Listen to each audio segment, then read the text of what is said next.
Welcome to this week's edition of In the Clubhouse with EMD Baseball. I'm Andy Kirikides, joined by my wonderful co-host from his basement, Keith Glasser. How we doing? Great. How are you? Good. Look great in that cap, by the way. Thanks. It's cold down here.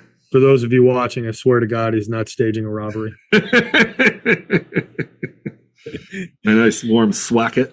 Yeah, you gotta stay incognito on the interwebs. That's right. This week's topic, I want to talk about coach communication. This can be twofold. Some fundamentals to reaching out to coaches, college coaches, and then also want to talk about the communication between high school travel and making sure that those guys are aware of exactly what's going on in terms of what you're doing off season wise, what your schedule is, all that kind of good stuff. So start with the coach communication in terms of outreach to coaches, and you have to do it. At times it can seem daunting. Sending emails isn't the most fun thing to do, but it's still a tried and true method to get your information in front of people. And yeah, if you send out 100 emails, you might only get 40 responses, but those are 40 responses you wouldn't have got if you didn't send any emails out. And like I said, it can be a little bit daunting, but it's part of the process that you need to undertake.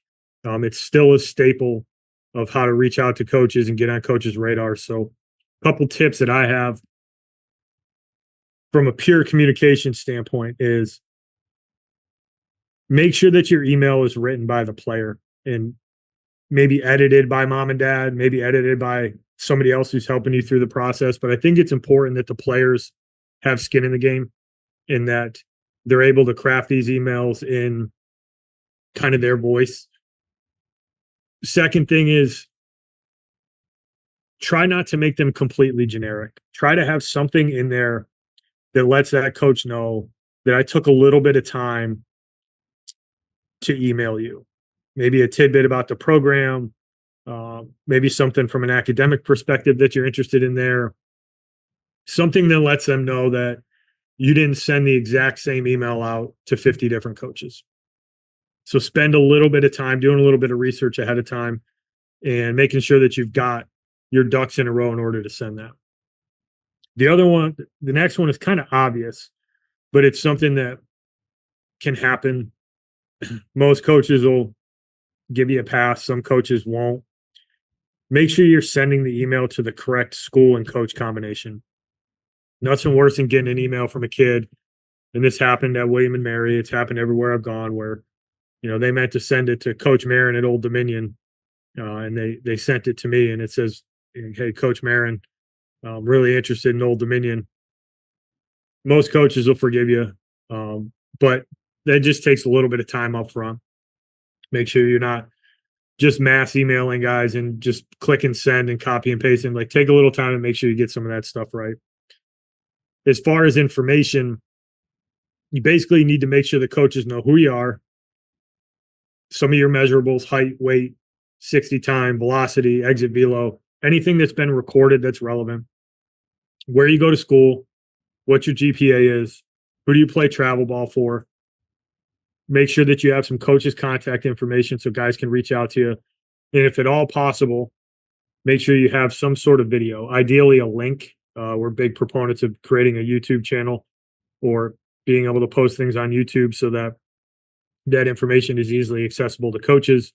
They're not always the most tech savvy outside of TrackMan, and attaching videos and stuff sometimes won't even get through a firewall. So those are kind of the core basics in terms of what you need to do. As you go through the process, the cadence of every couple weeks, every 3 weeks, every 4 weeks, when you have schedules to update, new highlights from a season, updates of how you're doing, you want to have some sort of a cadenced outreach plan in terms of how often you're going to be sending these out to make sure coaches are up to date on what you're doing, where you're going to be, and what that's going to look like. Those for me seem to be the things that I tend to go to with guys as we work through this process, is getting all of that stuff organized so that we can set up a plan to make sure that those emails get out and that relevant information is getting sent out every time. Did I cover that, Coach? Yeah, I think you hit you covered everything it is that I think it's important to note that generally speaking, what you're talking about are more introductory type emails. You don't have to throw all of that information in responses and things of that nature when you're actually, telling coaches what's up, or they've responded to you. Like, you don't have to reignite everything it is that you just said. But from a pure introduction standpoint of the things it is that you would want in an email to send to a college baseball coach, that pretty much covers everything it is that you have. It's also okay to say in there, like, hey, if you don't have your summer schedule yet, like, it's okay to say, like, hey, my summer schedule isn't finalized yet, but when it is, I'll be sure to, pass it along. Things like that, and quite honestly, you're going to end up sending your summer schedule a handful more times and or following up as the year goes on of like, hey, we're going to be at, my team's at Diamond Nation this weekend in the Firecracker Classic. I'm throwing on Field 4 at 2 p.m. and on Thursday, whatever it might be. So like you're going to continue to follow up with that stuff. So if you don't have all of that information in front of you on the introductory email, it's okay. And it's okay to just say, hey, I'll get that information to you later. Most coaches are, and they're not, we've talked about this a lot. They're not really getting out, a whole hell of a lot to see you, on Wednesdays during the high school season. So, it's more geared towards your summer anyways. And same thing with, like you're going to follow up as you get showcases and camps and clinics and such that you might be going to as those things come on your schedule. You can, always update those later on. The other thing that I think from a communication standpoint is, including, for high school guys, including your high school coaches and your travel coaches and what it is you're doing in the off season. One of the things that college coaches are going to do when they, ultimately start recruiting you is they will reach out to your high school coach and your travel coach to kind of see, what you're doing, how you handle things, all of the questions it is that they're looking for, your character, stuff like that. You want your coaches to be able to say, yeah, no, he works out with us. Our high school baseball workouts, for the high school season are, Tuesday, Thursdays. And, he works out with his travel ball team on Wednesday, Friday. So I see him all the time. Or it might be like, hey, man, we work out twice a week, but I only see him once. But I know that he works out, 4 other days at his indoor, his at his travel ball facility, where they have a weight room and a plan that they follow. Like, but he definitely is here once a week. But I know that he's doing, that stuff in conjunction with throwing his bullpens or getting his hitting in and doing all of that stuff in one spot. It just gives you the ability to A, build that relationship with your high school coach, B, let them know what it is that you're doing, and then C, when college coaches, if they do eventually want to recruit you and they follow up with them, you want them to know, like when they are talking to that college coach, like, yeah, no, he's putting in the time, energy, and effort in the off season to do what it is. What you don't want is like, yeah, man, I think he works out, but I don't really know because I don't see him and he doesn't really tell me anything. So I don't know. And it's not necessarily a negative, right? But,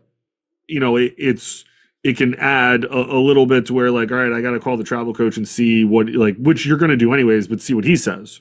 And maybe that conversation is like, nah, man, he's here 4 days a week. Like, works his tail off. It's like, okay, like, but if your high school coach knows that, that's 2 very quick conversations of like, yeah, awesome kid, gets his work in, does everything he needs to do. And that checks 2 boxes off real quick. And there's no real concern from a recruitment standpoint there.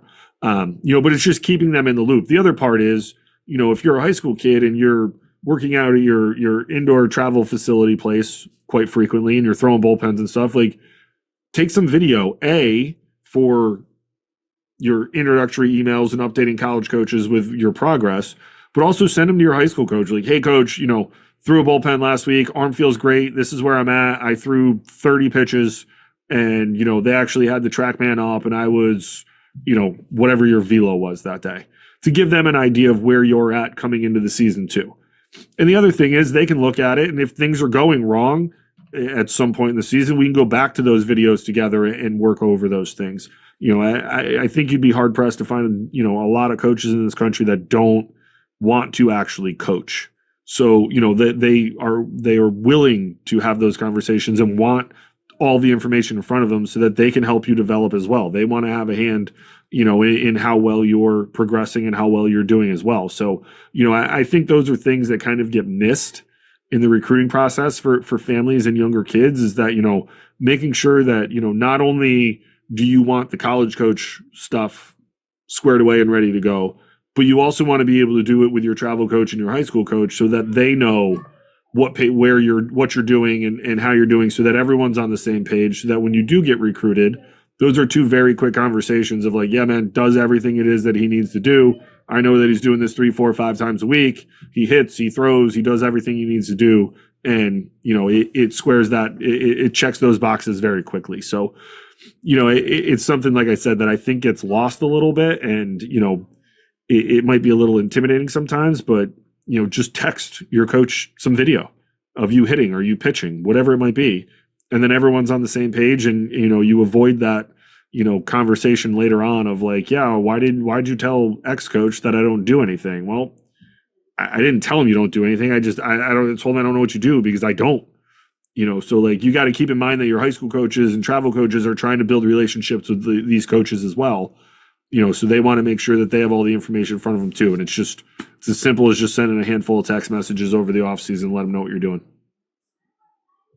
Yeah, well said. And it's good practice to get into that anyways, because you're going to be forced to communicate with people throughout this process, and you might as well do it with some people that you are most likely pretty comfortable with. In that relationship, as you said, it goes a long way, because coaches, most guys who are recruiting players are going to reach out to different contacts that they have, some of which might be really close to you. And you want to make sure that you put yourself in a position where those coaches have really good things to say about you. One, because you're doing the right things, but two, because you're communicating that with them. There's no gray area in terms of what you're doing. So great advice there. As far as the email outreach, I can't stress enough that consistency wins the ball game there. And you're going to get guys that are not going to respond to you, and maybe that means that they're not interested, and that's fine. No's are really important in this process. But guys can't evaluate you. They're not going to know who you are if they don't have your information and they don't know where you're going to be. And it fundamentally starts with that initial outreach, which, until proven otherwise, email is pretty much the best way to do it. So stay consistent with it. Be open in your communication with your travel ball and your high school coaches, so they're on the same page and they have a really good understanding of what you're doing. Anything else you want to add there, Coach? Nope, nailed it. All right. Well, thank you for listening, everybody. Tune in next week. We'll have another good topic for you. We'll talk to you then. Thank you for listening this week. If you're watching on YouTube, go ahead and hit that subscribe button and smash that like button for us. Check us out on Apple Podcasts, Google Podcasts, as well as Spotify. You can follow us on Twitter and Instagram at EMD Baseball. If you want to find out what me and Keith do to help families and players navigate the recruiting process, go ahead and check us out on emdbaseball.com. Take a few minutes to check out our new online academy. I promise you'll get some good information out of that. Thanks again for listening. Check in with you next week.